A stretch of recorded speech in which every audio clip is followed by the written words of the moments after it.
3, 2, 1, roll the footage.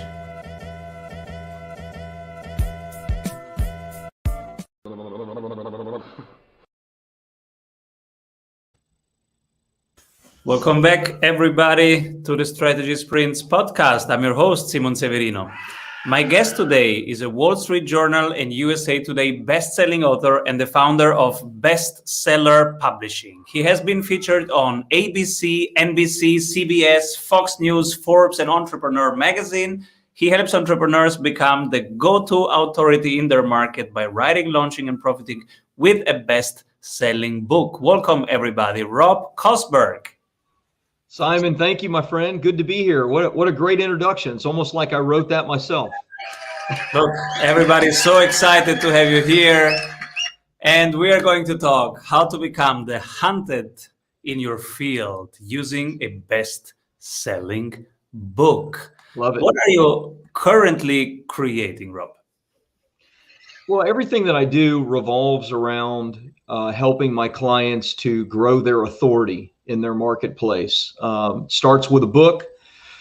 It goes to a book that's a bestseller.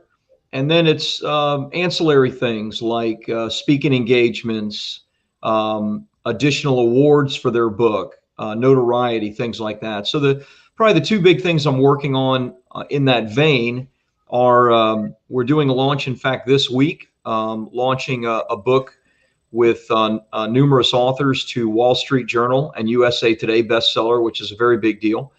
We've already gotten like 7,000 sales on that book just this week alone. And also helping my clients get TEDx talks and TED Talks. That's kind of a new thing, but we're pretty excited about it. Exciting, because right now people need to be seen and everybody is out there in the internet. So how to stand out? Who do you work with? Our clients are experts. So it's what we would call the experts niche, coaches, consultants, entrepreneurs, brick and mortar business owners, from, accountants and attorneys to those that are business coaches and corporate consultants and that sort of thing, speakers, etc.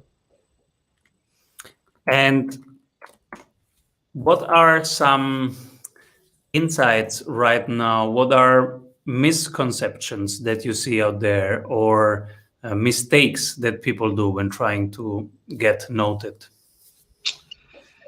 Well, there are general mistakes, I think, that many people make. And then there are mistakes that have to do with the times that we're in. I'd say the general mistake that people make is they first and foremost wait for permission from somebody else to do something. Traditional publishers used to have like big fences around the idea of being a true author. And Amazon came along 15 years ago and probably more prevalent 10 years ago, and opened up the gates, the floodgates, so people can publish their own books. They don't need the permission of a traditional publisher to publish their own books. And, my latest book, Publish, Promote, Profit, is a Wall Street Journal and USA Today bestseller. In the last 18 months, that book has probably made my company $4 or $5 million. And it was published with my company. We are not a traditional publisher.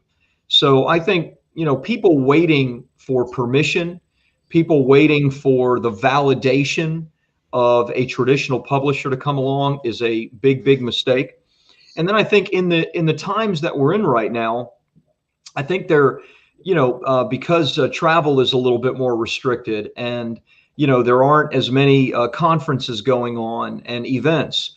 I think people, at least in the earlier days of this, were waiting around. And what they should have been doing was innovating and looking for ways to get in front of other people virtually, which is a heck of a lot easier than traveling all over the world and speaking at conferences. So we have clients that are doing virtual speaking engagements and virtual live events and never having to leave their home. And they're making as much or more of an impact and an income than they ever did. So just like this is a way to reach, a greater number of people. One question from the audience. What percentage of these are females do you work with? And do you see this as something that is still male dominated, or has the open floodgate created equal possibilities for everybody? That's a great question. I've never been asked that question before, but we do track that. We work with more female authors than male.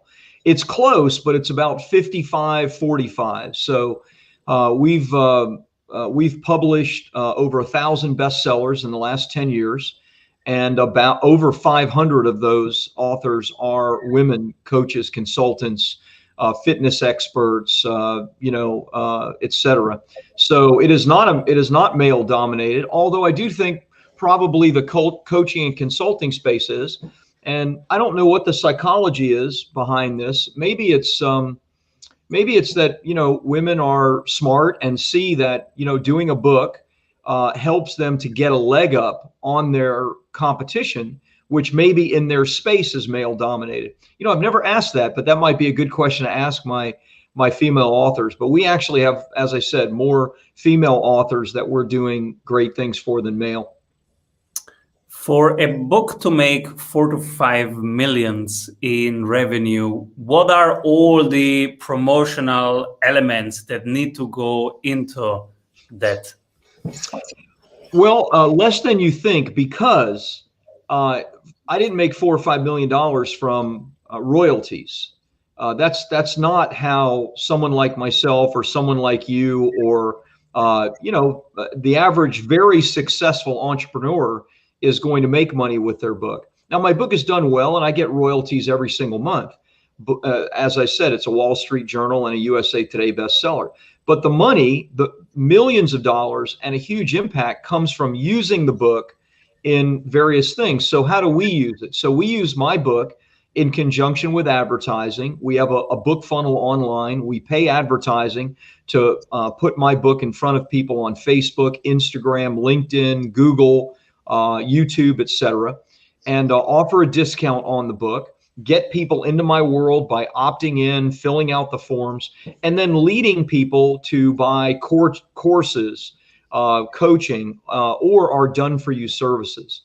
And so the book is what initially gets people's attention, and then those are the exact people, at least a percentage of them, that want to work with me and my company because they see us as the expert. So that's one way. There are many others that my clients use. Many of my clients love speaking engagements, and so they use their book to set up paid and free speaking engagements. I don't do that as much because I don't like to travel. I like to be at home with my wife and my family and my dogs. So I use my book in conjunction with online marketing and advertising. Well, most gigs are online anyways. There are podcasts and online conferences right now. I am so curious who you nominate for the Strategy Award after one word from our sponsors. Hey, if you love what you are hearing, you will love our free masterclasses. Go grab them at strategysprints.com.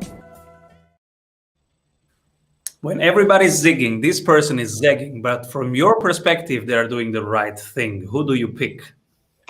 So I have a good friend, buddy, and client of my company. His name is Rob Nixon. He's an Aussie. He's in Australia, and Rob ran he's a coach to accountants worldwide. And in the past, he's run very large companies, software companies with tens of thousands of users, companies that he's taken. And raised millions of dollars to go public, et cetera. And he made a total 180, when much of this, worldwide crisis and all these things. And in fact, just before it. And what he did is he totally transformed his business. He still has a percentage ownership in his software companies and the things that he does. But he totally transformed his business. He went very small and very high level. And basically, he has 64 clients, which is 8 groups of 8. He works about 8 days a month doing coaching and consulting. and his bottom line is about $4 million a year in revenue at 85 to 90% margins. And this is, in essence, a lifestyle business, because he's only working about 8 days a month within this business, obviously getting people incredible results. But I love what he's doing. I love how he has pivoted from thinking that you need to have thousands of clients to, you know what, all you need is 50 or 60 of the best clients paying you very, very high fees because they're getting the best results. So I love Rob. I love what Rob's doing. Sounds like a smart model. Yes. And what are you excited about in your field looking forward right now? Yeah, I'd say the biggest thing we're excited about is what I'm doing this week. And that is, you know, we have always launched our clients' books to Amazon bestseller, which is a big deal. And we do it the right way. We do it legitimately. There are some scams out there on how you can sell 5 books and become an Amazon bestseller, which is utterly ridiculous. So we do it with paid advertising and social media and all of these things. But I've never had a great handle on getting on the bigger list, like Wall Street Journal and USA Today. And, you know, now we've created some marketing programs where we're actually getting clients that kind of fame and authority, which is a big deal. Of course, they become Amazon and Barnes and Noble bestsellers, but those other lists are really big. So I'm most excited about that. That's a brand new project that you'll see us be launching in the next few weeks. And what are 3 books that shaped you most?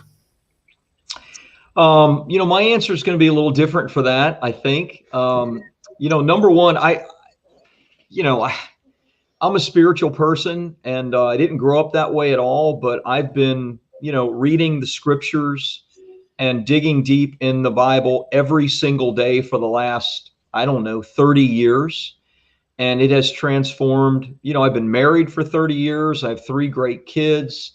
Obviously, I have amazing friendships and relationships, and all of that is transformational work of the scriptures. So, you know, I think everything from my business to the life that I have, I owe to my relationship with the Creator and the divine, and much of that knowledge comes from the scriptures. That's number one, and that's there isn't a close second.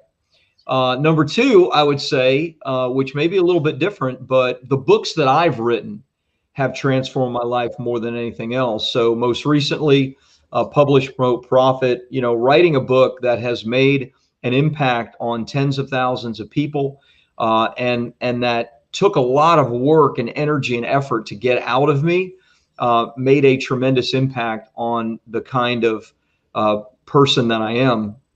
And then lastly, and this may be a cop-out, but forgive me, but the 3rd book that makes the greatest impact on me is the book I'm reading right now, which is the truth. A month from now, 2 months from now, I read every single day.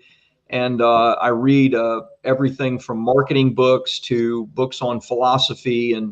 And so right now I'm reading Jordan Peterson's Beyond Chaos, which is the 2nd version, or his maybe 2nd book after his 12 Rules for Life. It's Beyond 12 Rules.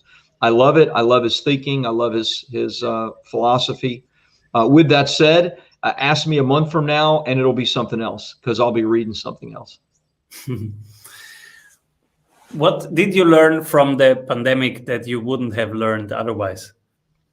Oh, man. I'm almost afraid to say this, but I'll say it anyway. The pandemic was one of the best things that happened to us. I know many people have suffered around the world, and you know, obviously, if I haven't had any people close to me, I've had people close to me sick, even hospitalized, but nobody died, thank God.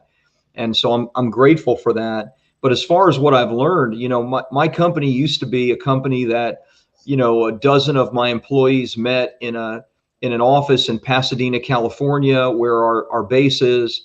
And a year ago, you know, the governor of California shut us down and said that, you know, we can't do that anymore. And in fact, we still can't. But we went to 100% virtual company. We didn't miss a beat. I'm working from my guest house here. I live on the water in St. Augustine, Florida. I moved out of California. So it's been a blessing because it forced us to change. And I don't think I would have changed had it not been for it forcing our hand. How big is your team? How many people do you have on staff? We have a dozen key like admin and management employees, and then we have another dozen or so people that are writers, editors, proofreaders, those that are contracted to do work based on the projects that we bring in. And how do you currently organize work? Everybody from home, all remote? Yeah, we were forced to. So we're 100% remote. We meet on Zoom every day at noon Eastern or thereabouts. And I have a operating officer that runs those meetings. Of course, I show up most days, at least 4 or so of those days. And it's allowed me to begin focusing on other things like content creation and things that I should have been doing, but I was distracted by minutia, being in an office with a dozen people that always had a question for me. And they don't have those questions anymore because I'm not there. They either figure it out or, they ask it in a meeting, when we have those set times. Sounds effective. It is. And so what's next for you? How does your company look like in 3 years? Yeah, that's a good question. I used to think I was a super ambitious person. I don't know that I'm all that ambitious. Like, I love my life, and it's not that I have a decent sized business and a multi-7-figure business. I think it probably looks very, very much the same as it does right now. Maybe we're helping a few more people every year than we're helping right now. But we're not looking to be 10 times bigger. We're just trying to be 10 times better and do better things for our clients and build better relationships and make them more successful. So I think 3 years, it probably looks a lot like it does right now. What does it cost to make a book with your company? It depends what somebody needs. So we work with people that need everything, that only have an idea, and they want our help with ghostwriting and editing and proofreading and design work and publishing and book launch and media placements and all of that, which that can be an 18-month project. Other people have already written the book and they just need our publishing help and book launch help. So our programs range from $8,000 to $120,000, depending on what people need. We try to give them what they need, not what we want to do, but what's best for them. Where can people stick around and read more about you? I'd say my book is a great place to start, which is publishpromoteprofit.com, and they can get a free copy of it there. We just ask for a small shipping charge, and then we ship the book physically to them. If someone wants, there's lots of free content and material on my website, which is bestsellerpublishing.org, bestsellerpublishing.org. So either of those places, and of course, we're all over social media. Who should be my next guest? I'd probably say you should interview Rob Nixon. The buddy I told you that would be a really good, that he's, doing some innovative things. I think he has a lot to share and teach. Did I forgot to ask you anything? No, I don't think so. This was fun. A lot of the questions are a little outside what's normal for us. And so, yeah, I love the new stuff I'm working on, and, those things are really cool. So I'm glad I got to talk about that. Thanks so much, Rob, for being on the show, and please come back soon. Avoid trying to do thousands of things that doesn't work. We have 274 templates for your business success. Reach your ambitious goals with one-on-one sprint coach. We double your revenue in 90 days.